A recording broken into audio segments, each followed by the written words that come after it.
Books about history can be written for any number of reasons. Maybe a writer puts pen to paper to expose wrongdoers, to document something no one else has ever documented before, or simply for general interest's sake in recording something truly remarkable.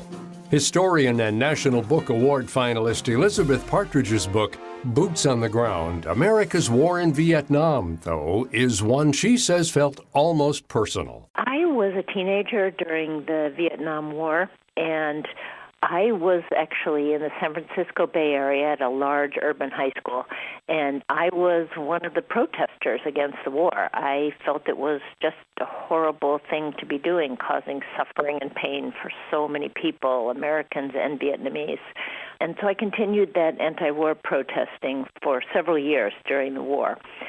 Then what happened is the vets and the protesters, we never mixed because the veterans felt scorned, and we, as a group, we were not welcoming of the veterans. We had not yet learned to separate the war from the warrior. Partridge has written a number of books. She's written about John Lennon and Woody Guthrie. She's written children's books and even adult novels of her own imagination. Despite her passion on the topic when she was younger, it wasn't until many years after the war ended that the inspiration struck to write about the Vietnam War. My life went on without being impacted by the war for many decades, and then I went to visit the Vietnam Veterans Memorial, and I was touching the names, and I started crying. And I thought, why am I crying? I don't know these people, so why would I have this emotional reaction? Well, it's a very impressive memorial, but it got me thinking, who were these men and women who fought in Vietnam? How can I know more about them? This is the half of the story that I don't know. So Partridge set out to do as much research as possible. She says she inhaled every book she could find on the topic for background, but really wanted to do reporting of her own to give her book something new. So she went straight to the sources themselves. I went and I interviewed 6 men and 1 woman who had actually been in Vietnam. The men were all in combat, and the woman was a nurse in Cu Chi Hospital, which was an evacuation hospital, and just right in the middle of just tremendous chaos. And what I did was take their stories and intersperse a chapter that I would do on a veteran with politics and protesters in the next chapter, and then back to another veteran. You know, the numbers don't mean so much. What means a lot, at least to me, is to hear someone's experience and hear their emotional reaction to what it was like for them to be there.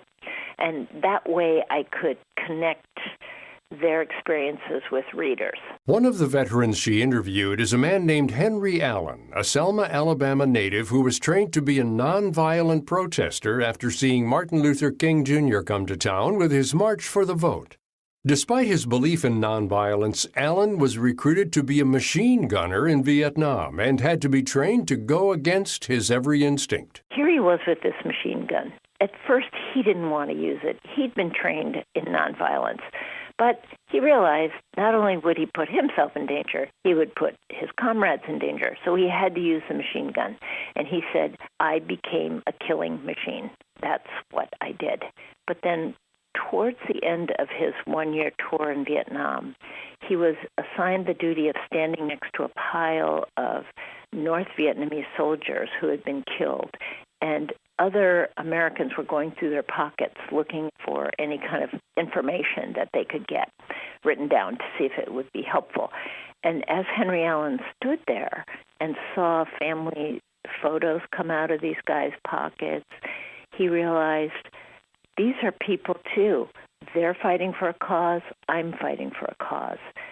And he got a sense of respect, and he said that's when his humanity came back to him, although it was still a struggle for him to activate that in his mind. In addition to his conscience as a nonviolent protester, Allen, a black man, also had to deal with racism in the military while he served and after he returned home. When he first got to Vietnam, he was at one of the bases, and they asked for volunteers to drive the trucks around the base and take care of problems, and he raised his hand to volunteer.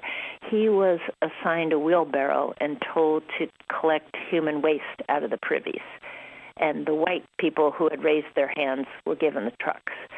So there was just this really sobering kind of racism. And alternately, once these guys were out in the field, they became bonded. They were just determined to save each other's lives. They were brothers when they were out in the field. So he was given a Purple Heart for when he was injured, but two of the men he had been with were white and were, as he said, buddy-buddy with the commanders.